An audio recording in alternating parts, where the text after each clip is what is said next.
बिस्मिल्लाहिर्रहमानिर्रहीम د chemistry lectures موږ سٹارټ کړي ولو او اوس په ان شاء الله تعالی د دې لیکچر سره سره موږ د بایولوژي لیکچر هم سٹارټ کوو د انډیکیټ په حواله سره چې د انډیکیټ سره اوس کې څومره ټاپکس انکلوډ دي او زموږ دا کوشش ته چې د بایو سره سره موږ د فزیکس لیکچرز هم اپلوډ کوو او چې څونه موږ په ایزی طریقه باندې د ډیلیور کولای شو موږ به خپل کوشش کوو. نو ګورئ په د انډیکیټ بایولوژي کې چې کوم د فرست ایئر بایولوژي ده په هغې کې د اولنی چپټر ټاپکس انکلوډ دي خو ما دلته ډایرکټ چپټر نمبر 2 شروع کو بایولوژیکل مالیکول. نو ګورئ د بایولوژیکل مالیکول چې څومره هم پوینټس دي هغه به په فرست چپټر کې ریپیټ شوي دي. د هغې نه مخکې چې موږ د سیکنډ چپټر چې کوم بایولوژیکل مالیکول نیم دی چې د دې د پوینټس زده کړو موږ ته فرست چپټر ډېر زیات اسان شي. اوس ګورئ د دې چپټر لږ شانته انټروډکشن کوو چې د هر یو چپټر تاسو ته پته چې په دې کې به موږ څه سټډي کوو نو مخکې چپټر به بیا تاسو ته ایزي. اوس ګورئ موږ لږ شانته د دې انټروډکشن کوو. ګورئ چې څومره هم لیوینګ ارګانیزم دي او که نان لیوینګ ارګانیزم دي نو دا ټول چې دي نو دا د څه نه جوړ شوي دي دا د ایلیمنټس نه جوړ شوي دي یا تاسو دا ولیکئ چې دا د ایټمز نه جوړ شوي دي. ګورئ د ایلیمنټس او د ایټمز دونه غټ فرق نه دی خو ګورئ ایټم چې دی کنه لیټ سپوز زم دا یو سنگل ایټم دی کاربن خو چې کله ډیر شي سیمیلر ایټم رايوځي شي فار ایگزامپل زم دا ډیر شي کاربن ایټمونه دي نو دې ته بیا موږ سوایو کاربن ایلیمنٹ ورته وایو. کلیکشن اف د سیم ایټم از کالډ ایلیمنټس. د ایلیمنټس خیر د دې ډیپ ایکسپلینیشن په کیمستري کې د خدلته صرف تاسو دونو کې جنې چې څونه هم لیوینګ او نان لیوینګ ثینګز دي دا د ایلیمنټس نه جوړ شوي دي او په نیچر کې تر اوسه پورې 118 ایلیمنټس ډیسکور کړل شوي دي. په دې 118 ایلیمنټس کې 92 نیچرل ایلیمنټس دي دا په نیچر قدرت پیدا کړی دي او دا چې کوم 26 ایلیمنټس دي نو دا آرټیفیشل دي دا مین میډ دي. اوس ګورئ په دې 92 نیچرل ایلیمنټس کې 25 ایلیمنټس داسې دي چې دا د ټول لیوینګ ارګانیزم باډیز جوړي. دا 25 ایلیمنټس راځي کېږي او دا د لیوینګ ارګانیزم باډیز جوړي. ګورئ چې څونه هم لیوینګ ارګانیزم سټډي شوي دي نو په هغې کې موږ ته څونه ایلیمنټس میلاویږي 25 ایلیمنټس. خو ضروري نه ده چې په هر یو لیوینګ ارګانیزم کې دي دا 25 ایلیمنټس موجود دي خو په اوورال ارګانیزم کې ټوټل څونه ایلیمنټس موندلې شوي دي 25 ایلیمنټس. خبرس ګورئ دلته ما لیکلي دي چې دا 25 ایلیمنټس کوم چې د لیوینګ ارګانیزم باډیز جوړي دي ته موږ څه وایو بایو ایلیمنټس ورته وایو. او د بایو ایلیمنټس ډیفینیشن ما داسې کړی دی چې دا داسې ایلیمنټس دي چې دا به د لیوینګ ارګانیزم باډیز جوړي. هر هغه ایلیمنټ کوم چې د لیوینګ ارګانیزم باډیز جوړي هغه ته موږ څه وایو بایو ایلیمنټس ورته وایو. اوس ګورئ لږ شانته د هیومن خبره کوو. په دې 25 ایلیمنټس کې 16 ایلیمنټس داسې دي چې هغه د هیومن باډي جوړي او په هیومن کې د دې چې کوم کلاسیفیکیشن دی دا درې کټګوریز ته شوی دی دا 3 ټایپس دي. دغه 16 ایلیمنټس په هیومن کې څو ټایپس دي 3 ټایپس دي او دا چې کوم کلاسیفیکیشن شوی دی نو تاسو دا ولیکئ چې دا د پرسنټیج په بیس باندې دي چې دا زموږ په باډي کې څونه اماونټ کې پریزنټ دي د هغې په بیس باندې دا کلاسیفای شوي دي 3 کټګوریز ته. اوس ګورئ په هغې کې ما یو کټګوري لیکلي د مایکرو بایو ایلیمنټس یا میجر بایو ایلیمنټس دویم د ماینر بایو ایلیمنټس یا مایکرو بایو ایلیمنټس او دریم چې کوم کټګوري د نو هغه دي ټریس ایلیمنټس. اوس ګورئ په دې کې ټول اولنې ډیسکس کوو چې مایکرو یا میجر بایو ایلیمنټس څه ته وایي. ګورئ زمونږ په باډي کې چې کوم ایلیمنټس رايوځي کېږي او 99% اف د هیومن باډي دلته ما لیوینګ باډي لیکلي ده خو تاسو د دې په ځای باندې ولیکئ دا داسې ایلیمنټس دي چې دا د هیومن څونه پرسنټ باډي جوړوي 99% اف د هیومن باډي جوړوي. نو داسې ایلیمنټس موږ څه وایو مایکرو یا میجر بایو ایلیمنټس ورته وایو. او که تاسو د دې نمبر وګورئ نو په هیومن باډي کې شپږ ایلیمنټس داسې دي چې هغه شپږ ایلیمنټس دي نو هغه 99% اف د هیومن باډي جوړوي. اوس ګورئ په دغه شپږ ایلیمنټس کې کم کم راځي کاربن هایدروجن اکسیجن کیلشیم نایټروجن او فاسفورس. اوس ګورئ په دې شپږ ایلیمنټس کې د هر یو پرسنټیج ما دلته لیکلی دی. په دې کې کاربن دی 18%، هایدروجن دی 10%، اکسیجن دی 65%، دا ما د پیټرول نه راغستلی دی دا پرسنټیج، نایټروجن 3% پریزنټ دی، کیلشیم 2% دی او فاسفورس په دې کې څونه پرسنټ موجود دی 1% موجود دی. اوس ګورئ په دې ایلیمنټس کې تاسو وګورئ چې په دې شپږو ایلیمنټس کې فردر بیا د چا پرسنټیج سیوا دی د اکسیجن پرسنټیج په دې کې ټول نه سیوا دی د 65% پریزنٹ دی. نو که زمونږ په ام سی کیوز کې دا تاسو وکړي چې موست ابنډنٹ ایلیمنٹ په هیومن باډي کې څوک دی کوم یو ایلیمنٹ دی نو زمونږ انسر بسو صحیح اکسیجن به ځکه چې اکسیجن څونه پرسنٹ پریزنٹ دی د 65% پریزنٹ دی. ها زمونږ په بوک کې یو پوینټ لیکلی دی چې کاربن هایدروجن او اکسیجن دیو چې رايوځي شنو دیو 16% اف د هیومن باډي جوړه پکې به بوک کې دا مینشن دی چې کاربن هایدروجن او اکسیجن کلیکټیولی دا 95% اف د باډي جوړي. خو ګورئ که تاسو دلته دا ایډ کړئ نو د دې نه به 95% نه راځي دا به 93% راځي. ګورئ 18 او 10 دا 28 شو او 65 او 28 چې تاسو ایډ کړئ نو د دې نه به راشي 93%. نو د پیډرل مطابق دا راځي 93% او زموږ په بوک کې چې یو سنټنس په پام کې لیکلي دي چې کاربن هایدروجن او اکسیجن دا 16% اف د هیومن باډي جوړي 95% اف د هیومن باډي جوړي. نو دا ځان سره یاد ساتئ. اوس ګورئ دویم نمبر چې ما کوم کیټګوري ورکړي درلته هغه د ماینر بایو ایلیمنٹ یا د مایکرو بایو ایلیمنٹ هم ویل کېږي. دا داسې ایلیمنټس دي چې دا به زمونږ د هیومن باډي کې د 1% نه هم په کم پرسنټ کې موجود دي. پرسنټیج د دې د 1 نه هم کم دی او په دې ایلیمنټس کې راځي پوتاشیم، سلفر، سوډیم، میګنیشیم او کلورین. دا ایلیمنټس په دې کې راځي په ماینر یا په مایکرو بایو ایلیمنٹ کیټګوریز کې. اوس ګوره دریم نمبر چې کوم دلته انکلوډ دي هغه دي ټریس ایلیمنټس. نو ټریس ایلیمنټس داسې ایلیمنټس دي چې هغه زموږ په باډي کې د 0.01% نه هم په کم اماونټ کې پریزنٹ دي. نو دغه ایلیمنټ موږ څه وایو ټریس ایلیمنټ ورته وایو. اوس ګورئ په هغې کې ما لیکلي دي کاپر په دې کې راځي، زنک پکې راځي، منګنیز پکې راځي او بل پکې ایوډین په دې کیټګوري کې راځي. اوس ګورئ زموږ په باډي کې چې دا کم بایو ایلیمنټس موجود دي نو دا جدا جدا نه دي موجود. زه ولټ سپوز دا هند دی نو زه داسې نشم ویلی چې په دې ځای کې کاربن دی دلته هایدروجن دی دلته اکسیجن دی. دا بایو ایلیمنټس دا رايوځای شوي دي او دوی څه جوړ کړي دي بایو مالیکیولز دي جوړ کړي دي. اوس ګورئ دا دلته ما یو برانچ لیکلی دی بایو کیمستري. وایي بایو کیمستري دا داسې برانچ دی چې په دې کې موږ د بایولوژیکل مالیکیولز یا د بایو مالیکیول سټرکچر سټډي کوو، کمپوزیشن موږ په دې کې سټډي کوو، پراپرټي سټډي کوو د بایولوژیکل مالیکیول او د بایولوژیکل مالیکیول چې کم ریاکشن دي هغه موږ سټډي کوو. ګوره د کمپوزیشن مطلب سره چې د کم ایلیمنټس نه جوړ شوی دی. د سټرکچر مطلب دا دی چې دا ایلیمنټس په دې مالیکیول کې ارینج شوي څنګه دي او پراپرټیز خو دا فزیکل او کیمیکل پراپرټیز دي نو دا دواړه موږ په دې کې سټډي کوو. او بل د بایولوژیکل مالیکیول کیمیکل ریاکشن موږ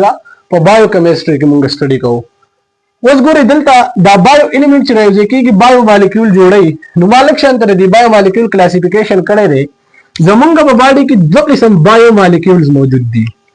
یو ته ویل کېږي ارګینیک بایو مالیکیول او بل ته ویل کېږي انارګینیک بایو مالیکیول. اوس ګورئ په ارګینیک کیټګوري څوک څوک راځي په دې کې راځي کاربوهایډریټ، پروټین، لیپډز، نیوکلیک ایسډ، دین علاوه انزایمز او هارمونز. خو دا انزایمز او هارمونز چې دنه دا بیا د دینه جوړیږي خو ما دلته انکلوډ کړی دي. اوس ګورئ په انارګینیک کیټګوري کې راځي واټر او سالټس پکې راځي. نو په دې چپټر کې موږ څه سټډي کوو. ګورئ د ټولو نه اول په دې کې موږ په واټر باندې لږ ډسکشن کوو چې واټر د چې کوم پراپرټیز دي هغه به لږ سټډي کوو، د دې امپارټنس به لږ سټډي کوو.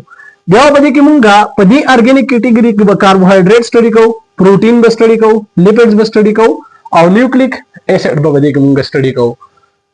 اوس ګورئ د دې چپټر چې دا چې څونه بایولوژیکل مالیکیولز دي په ارګینیک کیټګوري کې کاربوهایډریټ، پروټین، لیپډز او نیوکلیک ایسډ د دې چې کله فارمیشن کیږي او د دې چې کله ډیکمپوزیشن کیږي نو دا غي سره یو دوه پروسیسز ریلیټډ دي او دا موږ د هر یو بایولوژیکل مالیکیول سره جدا جدا بیا وایو. خو دلته ما اسی جنرال شان د دې لږ ډسکشن کړی دی نو دا اولو پیژنئ. ګورئ په دې کې ټول اولنې ما دلته ورکړی دی کنډنسیشن. ګورئ کنډنسیشن ډیفینیشن ما دلته لیکلی دی خو د دې نه لږ بیسیک خبرې دي هغه په هغې باندې ځان پوه کړئ. ګورئ چې څونه غټ غټ ارګینیک مالیکول دي لارج ارګینیک مالیکول دي هغه ته مونږ سوایو هغه ته مونږ پالیمرز وایو او دا چې کوم پالیمرز دي یا لارج ارګینیک مالیکول دي دا به فردر د سمال ریپیټینګ سب یونټس نه جوړ شوی ګورئ زم لیټ سپوز پروټینز دي نو په پروټینز کې داسې چل شوی چې پدې کې یو امینو اسید د بل امینو اسید سره راځي شي باند جوړ کی بیا دا د بل امینو اسید سره د بل امینو اسید سره د بل امینو اسید سره نو د قشانتي ډیر شی وړو کې یونټس ریپیټ شي او دا لارج ارګینیک مالیکول جوړ کی او دا کم سمال ریپیټینګ سب یونټس دي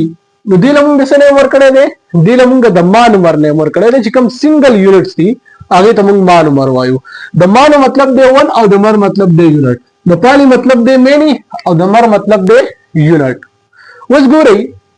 کله چې هم دا مانومرز جاین کیږي رايوځي کیږي او دی پالیمرز جوړي نو پدې کې یو پروسس کیږي ګورئ چې کله مانومرز رايوځي کیږي او پالیمرز جوړي نو د یو مانومر نه با H پوزټیو لاس کیږي ریموو کیږي به او د دې سیکنډ مانومر نه بسلاس کیږي OH نیگیټیو به لاس کیږي نو چې د یو مانومر نه H پوزټیو ریموو شو د بل مانومر نه OH نیگیټیو ریموو شو دا دوه به رايوځي شي دوی به جوړ کی واټر به جوړ کی او کدی واټر د ریموول په ذریعہ باندې به دا 2 سب یونټس دي لیټ سپوز دا 2 سب یونټس دي نو دغه H پوزټیو ریموو شو دغه OH نیگیټیو نو د دې واټر د ریموول په ذریعہ باندې د دې دوه مومنټس کې څه جوړ شي باند به جوړ شي نو ما دلته لیکلی دی چې دلته به باند جوړیږي د څه په ذریعہ باندې د واټر د ریموول په ذریعہ باندې نو دا هغه بیسیک خبرې وس د دې لک ډیفینیشن کو ما دلته دي ډیفینیشن د دې کړه چې دا یو داسې پروسس دی چې په دې کې به مانومرز کمباین کیږي راځي کیږي با او دې به پالیمرز جوړي خو پالیمر به دې په کومه طریقه باندې جوړي by the removal of water the water the removal په ترو باندې به باند جوړي اوس ګورئ ما تاسو ته لک شان دلته دا پروسس د एग्जांपल په تور باندې لیکلې دی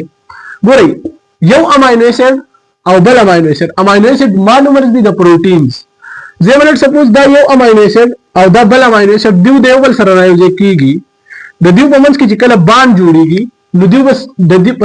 چې کله دا دوه راځي شو په ریزلټ کې به کم مالیکول جوړیږي دای پیپټایډز به جوړیږي اوس ګوره کله چې دا دوه امینو اسید راځي کیږي نو د یو امینو اسید د H پوزټیو ریموو شي او د بل امینو اسید نه OH نیگیټیو ریموو شي زم لیټ سپوز دغه H پوزټیو ریموو شو دغه OH نیگیټیو ریموو شو اوس چې کله د H پوزټیو او OH نیگیټیو ریموو شول نو دا راځي چې د واټر جوړ کی او د دې ریموول اف واټر په ذریعہ باندې باند جوړ شي نو دا 2 سب یونټس د یو بل سره بایند شي نو د څه جوړ کی ډای پیپټایډز جوړ کی دا ماته سیل کلیکشن ته ایکسپلین کړی دی د دې پورو د سټرکچر په لحاظ سره خو یو خبر یاد ساتئ چې د کنډنسیشن پروسس ته دیم نیم څه ویل کیږي د ته ډی هایډریشن سینتھیسس ویل کیږي ګورئ ډی هایډریشن ویل کیږي ریموول اف واټر تا دلته څه چل کیږي واټر ریموو کیږي او د دو سب یونټس په منځ کې څه جوړیږي بانډز جوړیږي نو ډی هایډریشن مطلب ریموول اف واټر او سینتھیسس مطلب فارمیشن اف باند چې د ریموول اف واټر په ذریعہ باندې څه جوړیږي باند جوړیږي اوس ګورئ دلته ما د دغه دوه امینو اسید د باند فارمیشن لیکلې دی ګورئ د امینو اسید سټرکچر که تاسو وګورئ کنه په دې کې یو کاربن دی په سنټر باندې موجود دی دغه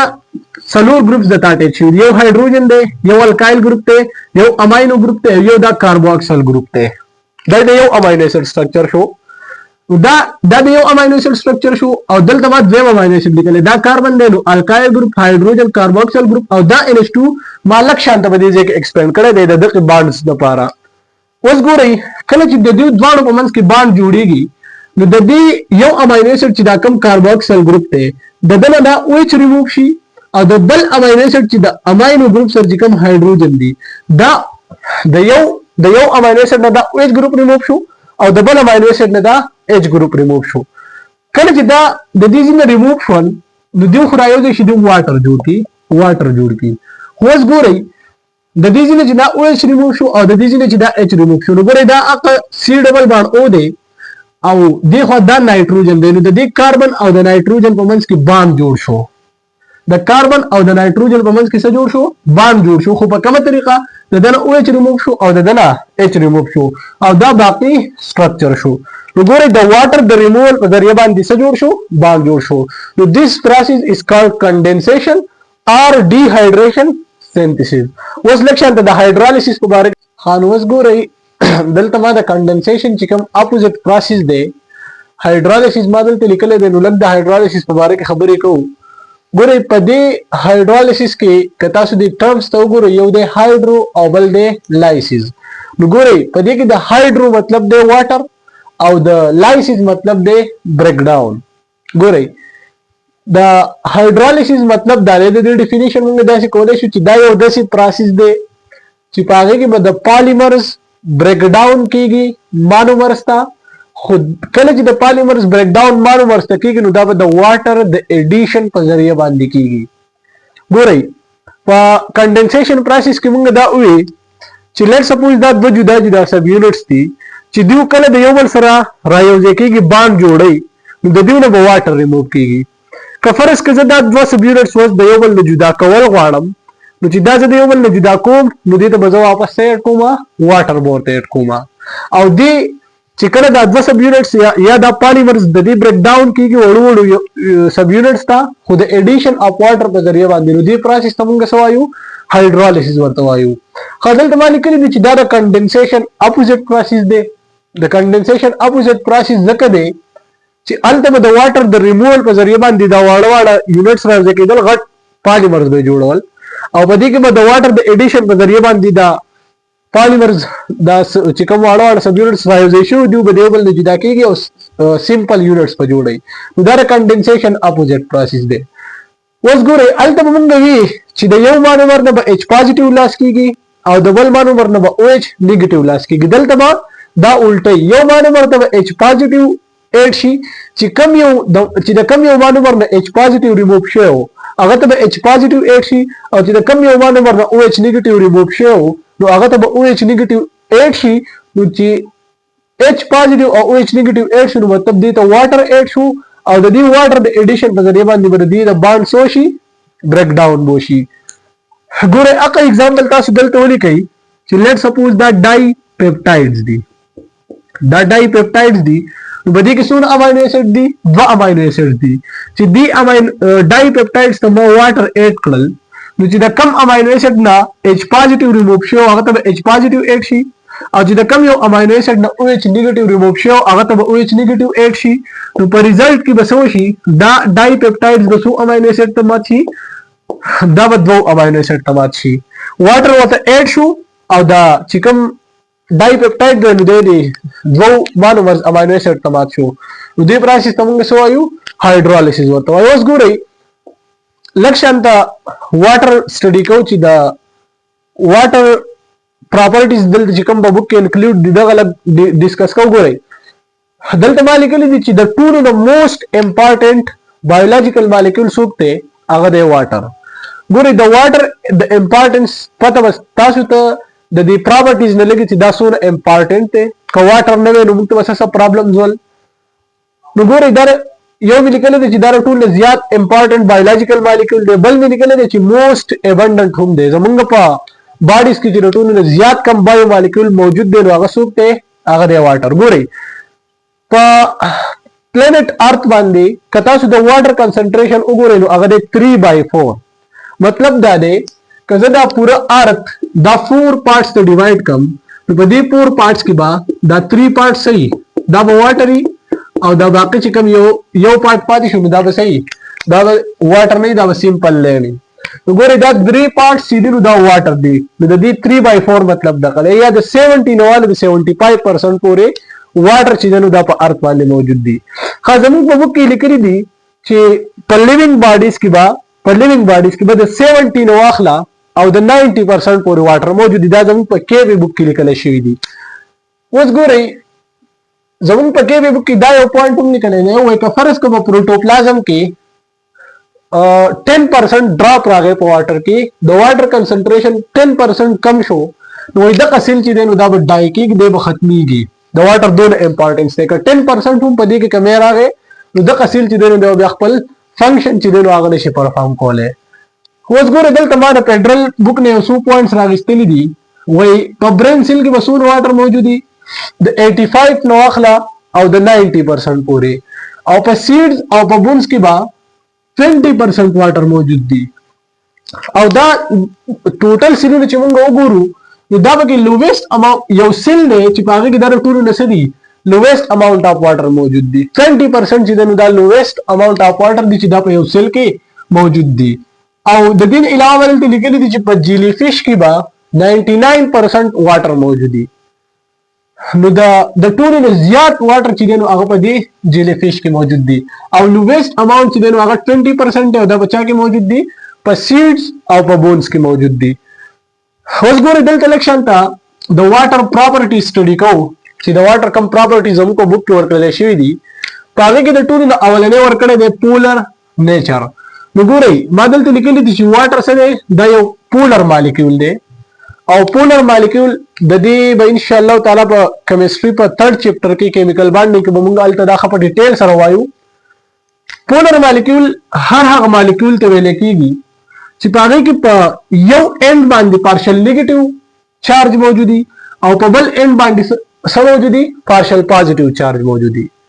نو ګوره په دې واټر کې په دې اکسیجن اند باندې څه موجود دی پارشل نیگیټیو چارج موجود دی نو ما دلته لیکلي چې په اکسیجن اند باندې څه موجود دی پارشل نیگیټیو چارج او په هایدروجن اند باندې څه موجود دی پارشل پازیټیو چارج نو په واټر کې یو اکسیجن د دوه هایدروجن دی نو په دې اکسیجن اند باندې پارشل نیگیټیو او په هایدروجن اند باندې کم چارج دی پارشل پازیټیو چارج دی اوس ګورئ دا پارشل پازیټیو چارج ولې جوړیږي په دې اندز باندې نو دا د الکترونیګیټیویټي ډیفرنس د وجې نه جوړیږي او دا به ان شاء الله تعالی موږ په 3rd چپټر کیمیکل بانډینګ کې خبر ډیټیل سره دا وایو اوس ګورئ په بوک کې دا پوینټ لیکلي دي چې په واټر کې چې کم اکسیجن اند دی نو دا مور الکترونیګیټیو دی چې مور الکترونیګیټیو دی نو په د باندې کم چارج راځي پارشل نیگیټیو ګوره ما تاسو ته وی چې دا چارج چې جوړیږي دا الکترونیګیټیویټي ډیفرنس ته وجه نه راځي نو د دې اکسیجن الکترونیګیټیویټي چې دا هغه د 3.5 او د هایدروجن الکترونیګیټیویټي چې دا نو هغه د 2.1 نو د اکسیجن الکترونیګیټیویټي سیوا ده نو د الکترون ځان طرف ته سیوا کول کوي او په د باندې پارشل نیگیټیو چارج راځي او د هایدروجن الکترونیګیټیویټي کم ده نو د دې وجه نه په د باندې کم چارج راځي پارشل پازیټیو چارج راځي اکسیجن الکترونیګیټیویټي سیوا ده په د پارشل نیگیټیو نو دغه پوینټس مالته لیکلي دي چې واټر کې اکسیجن اند مور الکترونیګیټیو دی پارشل نیگیټیو چارج پی دی هایدروجن اند لیس الکترونیګیټیو دی په د باندې کم چارج دی پارشل پازیټیو چارج دی اوس ګوره دویم نمبر چې کوم پراپرټي په دې کې انکلوډ د هغه د یونیورسل سالوینټ ګوره موږ دلته وایو چې واټر پولر مالیکول دی نو د دې پولر نیچر د وجنه واټر چې دین تقریبا چې څومره هم ټایپس اف سبسټانسز دي په دنیا کې هغه د څه کوي ډیزالو کوي ټول لا تقریبا چې ټول سبسټانسز دي ډیزالو کیږي په دې کې نو د دې وجنه موږ د سنه ورکړه دي د یونیورسل سالوینټ ټوټل سبسټانسز په دې کې نه ډیزالو کیږي څه سبسټانسز د چې په واټر کې نه ډیزالو کیږي خو دلته لیکل دي چې آلموست تقریبا ټول سبسټانسز به ډیزالو کیږي که اوس ګورئ چې څومره هم پولر سبسټانسز دي دغه شانتي چې د واټر په شانتي یو بل مالیکول دی په هغه کې پارشل نیگیټیو پارشل پازیټیو چارج موجود دی نو هغه په واټر کې ډیزالو کیږي د دې علاوه آیونیک سبسټانسز موږ هغه ته وایو چې په هغه کې جدا پازیټیو او نیگیټیو کیټاین او اناین پکې موجود دي نو آیونیک سبسټانسز به هم په دې کې ډیزالو کیږي فار ایگزامپل NaCl نو په NaCl کې سوډیم پازیټیو دی او کلورین نیگیټیو دی دا چې کله تاسو واټر ته اډ کړئ نو د Na پازیټیو او کلورین نیگیټیو ته ډیکمپوز شي ډیزالو بشي او د شي نان پولر سبسټانسز چې پاغي کې کم ګروپ موجود دي چارج ګروپ پکې موجود دي نو هغه په واټر کې صحیح سالوبل وي ګورئ فار ایگزامپل زلته وي الکوهل نو الکوهل د دې جنرال فارمولا سره ROH اوس ګورئ په دې کې دا اکسیجن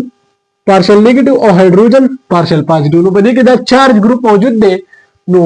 الکوهل کې چې د الکوهلز په واټر کې سالوبل دي نو دا یونیورسل سالوینټ ریزن سره چې د تم یونیورسل سالوینټ پای نو دا رسد وجه ناراضي دا د دې پولر نیچر د وجه ناراضي په دې کې زیات تر سبسټانسز چې هغه په واټر کې ډیزالو کیږي د پولر نیچر د وجه نه خبره دریم نمبر چې کوم دلته پراپرټي انکلوډ د واټر هغه د کوهیسیو فورسز ګورئ کوهیسیو فورسز مونږه وایو چې دا فورسز اف اټریکشن دی FOA مطلب فورسز اف اټریکشن د سیمیلر مالیکولز په منځ کې چې کوم فورسز اف اټریکشن دي دغه فورسز اف اټریکشن ته مونږ سوایو cohesive forces ورته وایو. فار ایگزامپل د دوه واټر مالیکول په منځ کې چې کوم فورسز اف اټریکشن دي نو دې موږ د څه نیم ورکړی دی کوهیسیو فورس نیم ولا ورکړی دی ځکه چې دوه واټر دي دا سیمیلر مالیکول شول او په واټر کې چې کوم کوهیسیو فورسز موجود دي نو هغه د موږ د څه نیم ورکړی هغه پکې کم قسم کوهیسیو فورسز په دې کې موجود دي هایدروجن باند. اوس ګورئ د هایدروجن باند کمپلیټ ډیټیل به موږ ان شاء الله تعالی په لیکوډ چپټر کې وایو خو دلته لږ شانته انټروډیوس کوم. ګورئ هایدروجن باند موږ وایو چې کله د یو الیمنت د یو مالیکول د دې دریو الکترونیګیټیو الیمنت او د بل مالیکول د داسې هایدروجن چې هغه د دې دریو الکترونیګیټیو الیمنت کې د هر یو سره کنیکټ وو نو چې کله د فلورین او د داسې هایدروجن چې هغه په دې دریوانو کې د هر یو سره کنیکټ وو د دې په منځ کې چې کوم فورسز اف اټریکشن دي ته موږ څه وایو هایدروجن.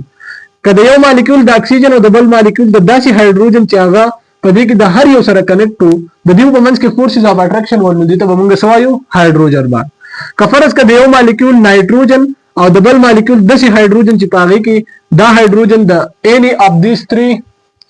high electronegative element سره کنیکټ وو نو دې ته به موږ څه وایو هایدروجن باند ورته وایو. اوس ګورئ فار ایگزامپل زه دلته ولیکم دا یو واټر مالیکول شو او دا بل واټر مالیکول شو. اوس ګورئ لیټ سپوز په دې واټر کې ما دا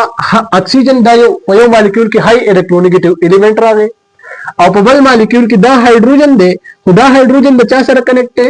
د اکسیجن سره کنیکټ دی نو د دې یو مالیکول د اکسیجن او د دې بل مالیکول د هغه هایدروجن چې هغه د اکسیجن سره کنیکټ دی نو د دې په منځ کې چې کوم دا فورسز اف اټریکشن دي نو دې ته موږ څه وایو هایدروجن باند ورته وایو. په واټر کې چې کوم کوهیسیو فورسز دي هغه څوک دي هایدروجن بانډینګ دي او د دې کوهیسیو فورسز د وجې نه دا واټر مالیکول په یو بل ورپسې څه دي بایند دي نو که دا یو واټر مالیکول مخې ته ځي نو دی به دا بل مالیکول په ځان پسې څه کوي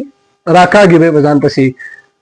نو د دې وجې نه چې دی نو دا واټر چې دی نو په دې کې د فلو ایبیلیټي ده چې دا واټر مالیکول د یو ځای نه بل ځای ته څه کوي فلو کوي. ښه ورپسې اډهیسیو فورسز دي او نور چې کوم باقي